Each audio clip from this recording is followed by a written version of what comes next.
Авто үйлчилгээний хэлтсэн зам тээврийн хөгжлийн яамны зарим чигүүргийг хэрэгжүүлэн ажиллахын хүрээнд аймаг орон нутагт авто үйлчилгээний байгууллагт ангилалт тогтоох үйл ажиллагааг эрхлэн явуулах чиглэлээр ажиллаж байна. Авто үйлчилгээний байгууллага гэдэгт авто тээврийн хэрэгслийн техникийн байдлыг онцлох, техникийн үйлчилгээ, засвар хийх, хадгалах, тослогооны болон ашиглалтын бусад материалыг худалдах, цэнэглэх, сэлбэг хэрэгсэл худалдаалах зэрэг авто тээврийн хэрэгслийн ашиглалттай холбогдсон үйл ажиллагаа багтана.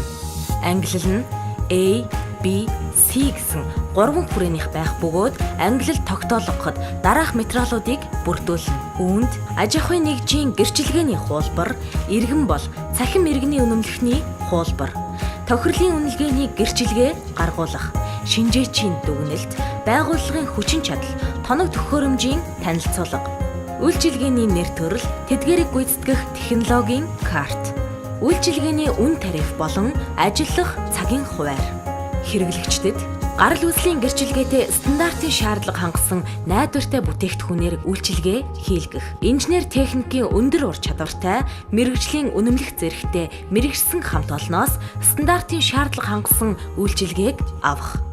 Тээврийн хэрэгслийн засвар үйлчилгээний мэдээллийн түүхийг харах.